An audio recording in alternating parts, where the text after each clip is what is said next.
अस्सलाम वालेकुम, welcome to my channel. मेरा नाम नैयर है और मैं लाई हूँ आपके लिए तमाशा सीज़न 2 का रिव्यू। आज हम एपिसोड 45 का रिव्यू करेंगे।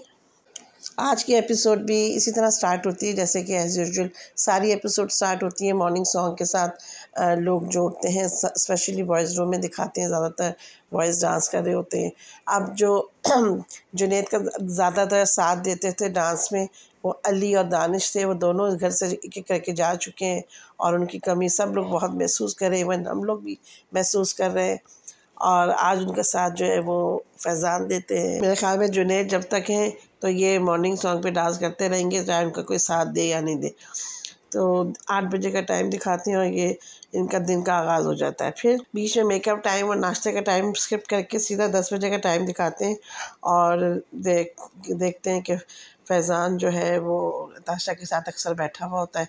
2-3 दफ़ा आज जो है क्लोज़र दिखाया है कि फैज़ान जो है वो नताशा के साथ गप्पे लगा रहा है बैठ के और कहता है कि जी 2 दिन से जो है लड़कों पे बुरा वक्त आया हुआ है, एक-एक करके 2 चले गए हैं। पहले जो है सिर्फ लड़कियां जा रही थी। तो नताशा भी ये कहती है कि जी आहिस्ता आहिस्ता स्ट्रेस जो है वो बढ़ता चला जा रहा है। तो फैज़ान कह रहा है मुझे लगता है कि मैं चला जाऊँगा, मुझे जाने का स्ट्रेस नहीं है। तो नताशा कहती है नहीं, मुझे इस चीज़ का स्ट्रेस नहीं है कि मैं चली जाऊँगी कि नहीं। घर में जो है ना चीज़ों का, माहौल का और लोगों के जाने से जो उदासी हो रही है उसका स्ट्रेस हो रहा है। एक वो अजीब सा माहौल हो रहा है और ये बिल्कुल सही बात करी है कि हमें भी नज़र आ रहा है घर में अजीब एक उदासी सी फैली हुई है। 2 लोग आगे पीछे गए हैं और काफ़ी ज़्यादा उदासी वाला माहौल है। एपिसोड भी इतनी उदास हो रही है, कोई इनमें एंटरटेनमेंट ही नहीं है। अली जो है वो चुटकुले छोड़ते रहते थे मज़े-मज़े के और काफ़ी मज़ा एंटरटेन करते थे घरवालों को भी एपिसोड में भी। लेकिन पूरी एपिसोड कल की भी बड़ी जो है बोरियत ज़दा थी और आज भी कोई इतना ख़ास उसमें कुछ करने को था ही नहीं। उस पर से टास्क जो बादशाह सलामत देते हैं वो भी इतने बोरियत ज़दा होते हैं कि एपिसोड्स में जो मज़ा नहीं रह गया। आज 45 एपिसोड है, 5 एपिसोड्स तकरीबन और रह गई हैं। तो पता नहीं अब ये लोग किस तरह से इसको गुज़ारेंगे, क्या एंटरटेनमेंट देंगे। और तमाशे तो इन्होंने बिल्कुल ही ख़त्म करा दिए हैं। सारी चीज़ों को सॉर्ट करते जा रहे हैं। जैसे जब ड्रामा एंड हो रहा होता है तो हर कैरेक्टर्स जो है सबकी गलतफ़हमियाँ दूर हो रही होती हैं। हर कोई एक दूसरे को सॉरी कर रहा होता है, गलतफ़हमी दूर हो के गले मिल रहा होता है। वो वाला हिसाब तमाशा में भी आज हुआ है और हो रहा है मुस्तकिल। हर एक को आगे ही दिए जा रहे हैं कि जी आपसे ये गलती हुई, फ़लानी गलती हुई। तो जिसको भी रियलाइज़ेशन होती है वो उसके लिए एक्सक्यूज़ कर लेता है। फिर ये दिखाते हैं कि जी 1:30 बजे का कोई टाइम है, 11:30 बजे उमर और फैज़ान जो है आपस में टीम्स बना के अंताक्षरी खेल रहे होते हैं और गाने ये दोनों ही गाते हैं और उमर तो गाना बहुत ही ज़बरदस्त गा रहे होते हैं, फैज़ान भी मुसलसल उनका साथ देते हैं। एक गाना उमर गाते हैं, एक फैज़ान गाते हैं और काफ़ी इनका अच्छा ये एक कॉम्पिटिशन चल रहा होता है। माहौल ज़ाहिर है फ़ारिग बैठ के क्या करें, कुछ तो करना है ना, बातें भी इंसान कितनी कर लेगा। तो गाने गा रहे होते हैं, हमें भी देख के कुछ अच्छा लगता है, मज़ा आता है। इतने में बादशाह साहब की अनाउंसमेंट होती है कि जी दाढ़ी बाल किसने कटवाने हैं, यानी कि शेव करवानी है। तो वो आ जाएँ तो तीनों खड़े हो जाते हैं, तीनों लड़के खड़े हो जाते हैं और बारी-बारी जाके अपनी शेव करवा के हेयर कट करा के आते हैं। अच्छा जी, फिर दिखाते हैं 12:15 बजे का टाइम है, जुनैद आ जाते हैं, उमर और फैज़ान मेरे ख़्याल में वहीं होते हैं, अभी करवा रहे होते हैं। जुनैद सबसे पहले कटिंग करा के आ जाते हैं और जब आते हैं तो वो तीनों लड़कियां बैठी होती हैं। तो जुनैद जो है वो अरूबा से बातचीत शुरू करते हैं, कुछ अपनी खार निकालते हैं। कहते तो ये है कि वो अरूबा उनकी फ्रेंड है, लेकिन उन्होंने अरूबा के साथ काफ़ी सख्त तरीके से बातचीत शुरू की और उनसे हिसाब लिया कि भाई आप लोग जो है आजकल कैसे ये किचन में काम हो रहा है, आप लोग को तो बहुत तबीयतें ख़राब थी। नेहा को भी वो कहते हैं कि आपकी तो हार्ट शिविर करते थे, आपको सर्दी लगती थी, अरूबा की टांग में दर्द होता था और आप लोग को जो हम जो है खाने परोस के देते थे, आपसे उठा भी नहीं जाता था। अरूबा समझती है मुझसे मजाक करें, लेकिन जुनैद काफ़ी सीरियस होते हैं। वो उनको एक तरह से टॉन्ट कर रहे होते हैं, लेकिन एक्चुअली वो अपनी जज्बात भी बता रहा होता है कि आपने जो है मेरी वजारत में हमें कितना तंग किया है और हर चीज़ के लिए आप लोग मना कर देते थे, हर ड्यूटी के लिए। अब आपसे कैसे काम हो रहा है, क्योंकि बादशाह सलामत ने आपके ज़िम्मे लगा दिया है। तो ना सिर्फ आप ये कि वक्त पे काम कर रहे हैं और बल्कि कोई लड़ाई भी नहीं हो रही है आप लोगों की। तो हंसते हुए कहती कि हम बाहमी रजामंदी से कर रहे हैं, क्योंकि हम जब चाहें बाहमी रजामंदी से काम कर सकते हैं, और जब हम नहीं चाहते तो हम नहीं करते। बहुत ही बेशर्मी की तरह उसने बाकायदा इस बात को माना। यानी अरूबा ने ये कहा कि ये काम हम पहले भी कर सकते थे, चाहते तो, हम चाहते नहीं थे इसलिए हम नहीं कर रहे थे। और अभी जो है हम 2 लोग हैं, हमारी आपस में ज़्यादा कोई लड़ाई नहीं हो रही। ज़्यादा लोग होते हैं तो उसमें चिक चिक पिक पिक होती है, बातें जो है एक दूसरे की समझ नहीं आती, इसलिए काम भी सही नहीं होते। बहरहाल जुनैद जो है मुसलसल अरूबा को उसकी की गई गलतियाँ बता रहा था। अरूबा मुस्तकिल बहस कर रही थी, वो कभी डिनाई करती, कभी उसकी कोई वजह बताती, और वो समझती थी कि मुझसे मजाक कर रहा है, लेकिन जुनैद जो है बाकायदा उसको जलील कर रहा था। और उसने कहा आपके इन्हीं हरकतों की वजह से बादशाह ने मुझे इतनी बातें सुनाई हैं मेरी वजारत पे। वो उठाया तो उसने कहा कि आप लोगों को दूध दे रहे थे, मुझे नहीं दे रहे। तो कहता आपको मैं और इतनी फेवर्स दे रहा था जो और लोगों को नहीं दे रहा था। आपको ये पता है, आपको बैठे बैठे खाना मिलता था, आपका खाना मैं हर वक्त आपको सर्व करता था, मैं और फैज़ान करते थे। और बिल्कुल हकीकत है, ये सब ने भी देखा है। और रूबा ने इन दोनों को अपना नौकर बनाया हुआ था। सारे चीज़ें उसको आवाज़ देने पे उसको ये लोग लाके मुहैया करते थे टेबल पे। रूबा जो है उसकी बात नहीं सुनती, और उसको ये भी जुनैद एहसास दिलाता है कि आपने इतने फाउल्स खेले, इतनी गलतियाँ की हैं कि आपकी गलतियों की वजह से हमारा खाना तक राशन भी उठा लिया गया था। मैंने आपको उसके लिए भी बातें नहीं सुनाई, और आपको मैं एक्सक्यूज़ करता रहा क्योंकि आप मेरे फ्रेंड उसमें थी, ग्रुप में। आपने मुस्तकिल जो है मेरी वजारत में और वजारतों में तो आपने किया ही किया, हमने किया, सब कुछ किया, लेकिन आपने मुझे भी इतना तंग किया। आपने हर काम गलत किया, जिस चीज़ का अलाउ नहीं था वो काम आप कर रही थी। चाय पीने अलाउ नहीं थी, अंदर चाय पी थी। मेकअप करना बाथरूम में अलाउ नहीं था, आपने वो किया। और जो है आपकी वजह से हमारे सारे टास्क भी ख़राब हो रहे थे। यानी कि जो हमें राशन का बजट का वो था, वो भी हमारे हाथ से सारी चीज़ें निकल गई थी। और रूबा को ये बात समझ ही नहीं आ रही थी कि सारी उसकी गलतियों की वजह से वो बज़र भी बजे थे और बादशाह सलामत वो भी हुए थे। उनको जेल में भी डाला था। जुनैद को कहा था, डांटा कि आपने जेल में क्यों नहीं डाला, और उनको जेल में डाल दिया था। खैर इनकी ये बहस चलती है। रूबा अपनी गलती तो कोई नहीं मानती है, और इधर उधर करके बस वो समझती है कि मैं बहुत स्मार्ट हूँ और मैं हर चीज़ फेस कर सकती हूँ, और ये मुझसे मजाक कर रहे हैं। तीनों लोग जो शेव करा के आ जाते हैं तो फैज़ान जो है तीनों को ला के कैमरे में शुक्रिया अदा करता है, पहले तो बादशाह सलामत का, टीम का, और कहते हैं कि ऐसा लग रहा है कोई 3 नए बंदे जो हैं इंट्रोड्यूस हो गए हैं आखिरी हफ्ते में, बिल्कुल इंसान बन के आ गए, पहले तो हम जानवर लग रहे थे। ये सब इसी तरह से हंसी मजाक करते हुए थोड़ा टाइम गुजारते हैं। इतने में अदनान बादशाह सलामत एंटर हो जाते हैं और कहते हैं कि कैसा लग रहा है। कहते हैं हम सब उदास हैं, अच्छा नहीं लग रहा। आके करके जा रहे हो। कहते हैं आज कौन जाएगा, उमर से पूछते हैं। उमर कहता है जैसे आपको सही लगे, अब ये तो अब हमने बर्दाश्त करना ही है, फॉर्मेट है, तो अब इससे बच के कैसे जा सकते हैं। तो बादशाह सलामत ने कहा कि आपको गेम खेलना है, पैसे कमाने हैं। मैं सोच रहा हूँ कि आप लोग को एक टास्क दूँ कि जिसमें आप लोग अपने या तो पैसे कमा लें। एक टास्क देता हूँ जिसमें पैसे कमा लें, और एक टास्क देता हूँ जिसमें आपका जो कुकिंग टाइम का है ये चीज़ें ख़त्म हो जाए, लेकिन उसके लिए आपको कुछ करना पड़ेगा, डील करनी पड़ेगी। सब कहते हैं हम तैयार हैं। कहते हैं चलो ठीक है, मैं एक बात का और ऐलान करता हूँ कि आज मैं किसी को घर नहीं भेज रहा, आप लोग यहीं रहें और अपने टास्क जीतें। ये सुन के सबके ऊपर इत्मीनान की लहर छा जाती है, क्योंकि अब यकीनन सब दिल में सोच रहे होंगे कि आज किसकी बारी है घर जाने की।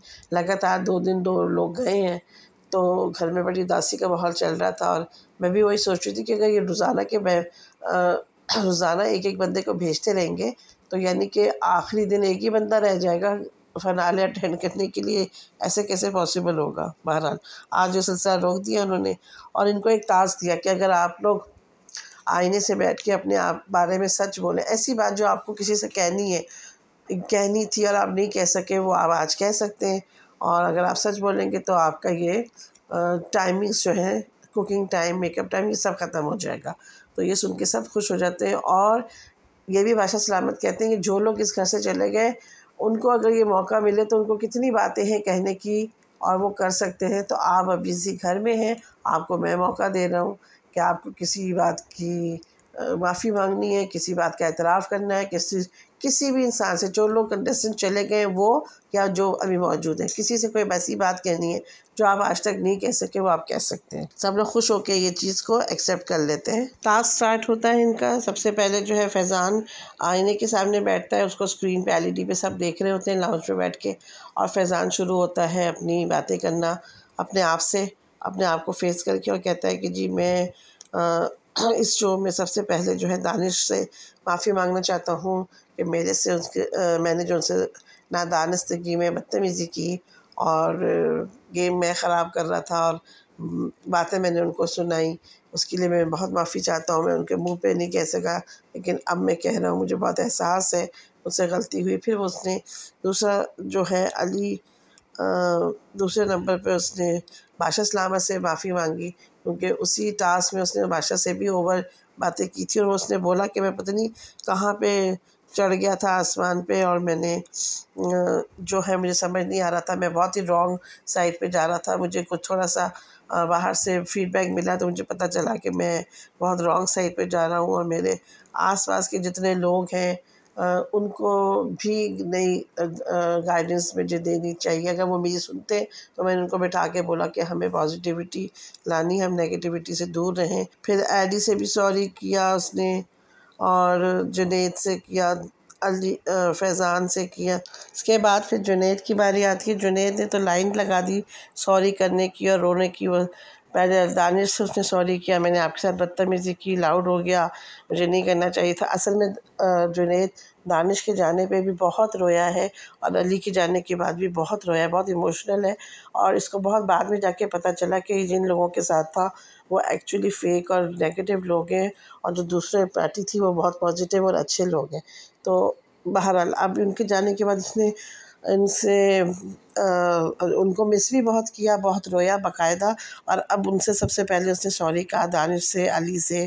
फिर उसने फैज़ान से भी सॉरी कहा कि मुझे इनकी चालाकियाँ समझ आ रही थी, तो मैं इनकी बुराई की है, तो मैं इससे भी सॉरी करता हूँ। फिर उसने एडी से सॉरी किया, क्योंकि एडी के ऊपर बहुत जुमलेबाजी हुई थी उसकी, और काफ़ी दफ़ा इनकी बहस हुई है। एडी तो अब घर से जा चुका है, बहरहाल उसने बहुत ही ज़्यादा दिल से एडी से भी सॉरी की। फिर नेहा से भी सॉरी की, और नेहा भी इमोशनल होकर रोने लग गई थी अपनी बात सुन के। बस एक सबसे लंबा जो है वो जुनैद का ही लगा था। जुनैद ने डिटेल में एक एक बात की, अपने गलतियां बताई जो अली की वजारत में पूरा ग्रुप मिल के करता था। उसने बाकायदा ये कहा कि मैं लोगों की बातों में आके कर रहा था। उसने अपने पूरे ग्रुप को इसका ज़िम्मेदार ठहराया कि मैं जो है लोगों की बातों में आ गया था और मैं इतना नहीं करना चाहता, मुझे रियलाइज़ हो गया था मेरे से गलती हुई है। तो बहरहाल उसने जो है एक एक बंदे का नाम लेके एक एक अपनी कोताही जो जो गलती उसने की थी वो सब उसने गिनवाई, उसका सॉरी किया, बहुत रोया, और काफ़ी लंबा उसने एक्सक्यूज़ किया। उसके बाद फिर बारी आती है जी नेहा की। नेहा ने कहा कि मैं रूबा से सॉरी करती हूँ, टास्क में मुझसे ज़्यादती हो गई, अली के मैंने कार्ड चुराए, वो तो इतने अच्छे थे मेरे साथ, भाइयों की तरह रहे, उनकी वजह से मैं बहुत प्रोटेक्टिव थी। अब मैं बाहर ऐसी नहीं हूँ, मैं बिल्कुल कोई गलती नहीं करती, लेकिन यहाँ जो है टास्क जीतने के स्ट्रेस में मैं ऐसी हो जाती हूँ, तो मेरी इस वजह से जिसको भी दिल दुखा या कोई गलती हुई तो मैं सबसे माफ़ी मांगती हूँ। वो भी रोने लग गई। नेहा को मैं कहा में रोने की अच्छी एक्टिंग भी आती है, वो जब चाहती है ना रो पड़ती है। तो उसने कहा कि जुनैद को भी सॉरी करती हूँ मैं कि मैंने उसे फिर उसने नताशा से भी कहा कि मैं सॉरी करती हूँ उनकी, मैंने ज्वेल तोड़ी थी और उनके रूल्स फॉलो नहीं किए थे। बहरहाल उसने जिससे हो सका था सॉरी किए थे। फैज़ान से भी उसने कहा मैं सॉरी करती हूँ, उनको मैंने फ़ालतू बोल दिया था, हालांकि वो मैंने ऐसी बातों में रवानी में बोल दिया था, कोई इस तरह I didn't mean it really ना। फिर बारी आती है जी नताशा की। नताशा कहती है मैं अली से सॉरी करती हूँ, क्योंकि राना की बातों में आके मैंने अली के ख़िलाफ़ हो गई थी, और राना ने जो है उसको मेरे कान भरे थे, और जबकि मुझे जो है ऐसा नहीं करना चाहिए था, मैंने उनका नाम भी रख दिया था। तो उसने सबसे ज़्यादा जो है वो अली से की। और फिर उसने ये कहा कि मैं बहुत लाउड हुई, मैं चीखी चिल्लाई हूँ, लेकिन मैं एक भी ऐसी कोई बात नहीं है कि जिसके लिए मैं अपने लिए मैंने किया हो। तो सिर्फ नाइंसाफ़ी होते हुए देखती थी, कोई गलत काम हो रहा था तो किसी के साथ ज़्यादती, मैं उस पर चिल्लाई हूँ, हमेशा और मैं इस बात का अपने आप को शाबाश दूंगी कि मैंने सच का साथ दिया है, सही का साथ दिया है, गलत का साथ नहीं दिया। तो लाउड हुई हूँ तो किसी वजह से हुई हूँ, और अगर इसकी वजह से आवाम ने मुझे नापसंद किया या उनके दिल मेरी तरफ से साफ़ नहीं, तो मैं उनसे माफ़ी चाहती हूँ। उसने बाकायदा कहा मुझे कोई पसंद नहीं करता, मेरी इस वजह से मेरी किसी से नहीं बनी है, लेकिन मैं क्या करूँ कि मैं जो हूँ सच का साथ देती हूँ। मैं गलत बात नहीं बर्दाश्त कर सकती, गलत चीज़ नहीं सुन सकती। और इस तरह से उसने अपनी ये एक्सक्यूज़ को ख़त्म किया। फिर रुबा की बारी आती है। रुबा कहती है मैं अली से सॉरी करती हूँ, मैं नताशा से सॉरी करती हूँ, मैं फैज़ान से सॉरी करती हूँ, और मैं सबसे सॉरी करती हूँ सिवाय जुनैद की। तो इस बात पे लड़के बैठ के बहुत हंसते हैं और बाकायदा क्लैप करता है जुनैद, क्योंकि आज जुनैद ने ना रुबा का ठीक ठाक ज़लील किया था। मेरे ख़्याल में इस वजह से उसने कहा कि मैं जुनैद को सॉरी नहीं कर रही, क्योंकि उसके साथ मैंने जो किया सही किया, बाकी सबको मैं सॉरी करती हूँ। फिर आती है उमर की बारी, और मैं कहूँगी कि सबसे ज़्यादा बेहतरीन जो बातें थी ना वो उमर ने की हैं। बाकी सब ने तो वाकई गलतियाँ की और उसका एक्सक्यूज़ कर लिया, चलो दिल हल्का हो गया। उमर ने तो ऐसी कोई गलती नहीं की सिवाय एडी मेरे ख़्याल में अंबर से उसने थोड़ी बदतमीज़ी की थी, और या फिर शायद उसकी थोड़ी बहुत खटपट किसी और से हुई होगी। लेकिन उमर ने सारे लोगों को इतना गंदा किया और बताया कि आप लोग क्या कर रहे थे, आप लोग अपने आप में नहीं थे। उसने फैज़ान को, जुनैद को, रुबा को ऐसा आईना दिखाया और कहा कि आप लोगों ने अली की वज़ारत में वो हरकतें की हैं जो आपको सूट नहीं करती, क्योंकि वो वज़ीर बन गए थे, आप लोगों से बर्दाश्त नहीं हुआ था, और वो वज़ीर बन के सिर्फ सेफ़ होना चाहते थे। तो ठीक है, वो अगर होना चाहते तो आपको क्या तकलीफ़ थी? ये उनका गेम था, आप अपना गेम खेलते। आपने उनसे पर्सनल ग्रजेस रख लिया, आपने उनके बेड़ा गर्क कर दिया। वो पूरा हफ़्ता खाने पीने का हशर होता रहा। बहरहाल जो जो उन्होंने ज़लालतें की हुई थी अली की वज़ारत में, और मैंने एक-एक करके सब गिनवाई, उनको गंदा किया और उनको कहा कि अगर आपको ये एहसास हो गया कि आपने गलत किया तो बहुत अच्छी बात है, लेकिन मैं अगर इसके ख़िलाफ़ खड़ा हो जाता तो आप लोग का पता नहीं क्या हशर होता। मैं तो गेम से आउट हो जाता, लेकिन आप लोगों को मैं सही सबक सिखाता। मुझे नताशा ने रोका और मुझे नहीं आने दिया, वरना मैं आप लोगों को सही सुनाता। ख़ैर उसने ये बात फिर और भी कही कि मैं अपनी ज़िंदगी में इस इमोशनल होने के बहुत सारे बुरे नताइज भुगत चुका हूँ, तो इस वजह से मैं नहीं चाहता था कि यहाँ कोई तमाशा हो, तो मैंने ज़्यादा वो बात नहीं की। लेकिन ये मेरे खून खौलता था आप लोग की हरकतें देख के मेरी, और ये बिल्कुल सही कह रहा था। इन लोगों ने जो नफ़रतें लोगों की पाली है ना, वो अपनी उन हरकतों की वजह से है। तो इस तरह से इन लोगों का टास्क ख़त्म होता है। कामयाबी से वो आते हैं, 8:30 का टाइम दिखाते हैं। बादशाह ने कहा कि सब ने बेहतरीन तरीके से दिल की बात की, सच्ची बातें कहीं, अच्छी बातें की। आप लोग ये टास्क जीतते हैं, और अब आप लोग के टाइमिंग का कोई इशू नहीं है, लेकिन आप लोग तरीके से फिर भी सोचिएगा कि एक टाइम के अंदर आपने सब काम करना है, ये नहीं कि आप लोग उसको मिसयूज़ करें। तो इन लोगों को ये चीज़ मिल गई कि अब कोई टाइमर नहीं चलेगा, आराम से खाना बन के आराम से ये लोग खा सकते हैं, और भी किसी चीज़ का टाइमर नहीं था। फिर इसके बाद पौने 9 बजे का टाइम आता है, तो इनको जो है नया टास्क मिलता है, और ये 1 लाख कमाने का टास्क होता है। बादशाह सलामत को कहते हैं एक्टिविटी एरिया में चले जाएं, आप लोग 2-2 की टीम्स में खेलेंगे, और टीम्स होती है फैज़ान और नताशा की, जुनैद और नेहा की, उमर और रुबा की। उसमें ये था कि वो नंबर्स रखे हुए थे बड़े बड़े बोर्ड्स की शक्ल में। 1 लाख के हिंद से एक नंबर लिखा था, और 4-5 सिफर थे। तो उन दो बंदों को डंडों की मदद से उनको उठा के एक स्टैंड से दूसरे स्टैंड में रखना था तो काफ़ी मुश्किल, लेकिन बैलेंस करके रखना चाहे तो रख सकते थे। सबसे पहले फैज़ान और नताशा के वो नाकाम हुए, जुनैद और नेहा के उनसे भी नहीं हुआ। फिर उमर और रूबा ने रख लिए, 1 से 2 रख लिए, काफ़ी अच्छा बैलेंस रहा। उसके बाद फिर मेरे ख़्याल में फैज़ान और नताशा से फिर भी नहीं रखा गया, जुनैद ने फिर 1 रखा, उमर ने फिर 1 रखा। इस तरह करते करते ये लोग पूरे रखने में कामयाब हो गए। टाइम के अंदर इन्होंने अपने टास्क को कंप्लीट किया, पूरे टारगेट को अचीव किया, और गेम ये लोग जीत गए। यानी कि इनको 1 लाख रुपए वापस ऐड होने को मिल जाते हैं। 23 से इनकी प्राइस मनी 24 हो गई है। तो आहिस्ता आहिस्ता मुझे लगता है कि और टास्क मिलेंगे, इसी तरह से 25 लाख भी पूरे हो जाएंगे, और टाइमिंग का इशू भी नहीं रह गया, खाने पकाने की भी आज़ादी मिल गई है। तो काफ़ी अच्छा सब चल रहा है। सब लोगों ने माफ़ियाँ मांग ली हैं एक दूसरे से, दोस्तियाँ हो गई हैं, सॉर्टिंग हो रही है, सारा क्लोजर की तरफ जा रहा है। बस अब सिनेमा जो है वो बंद होने को है। 10 बजे का टाइम दिखाते हैं, ये लोग खाना पकाना शुरू करते हैं क्योंकि ये लोग टास्क खेल के आए थे। तो अब ये लोग खाना पकाएंगे और खाएंगे क्यों। तो लेकिन उसमें क्या है कि लाइट्स ऑफ हो जाती हैं, और लाइट्स ऑफ होने का मतलब है एपिसोड एंड हो गई। इसके बाद वो हमें नहीं दिखाते। अब ये लोग कब खाना खाएंगे, कब सोएंगे, क्या करेंगे, ये हमें नहीं पता चलेगा। कल का दिन तमाशा क्या तमाशे लेके आता है, देखते हैं एक नए एपिसोड के नए रिव्यू में आपको बताएंगे। जब तक के लिए अल्लाह हाफ़िज़।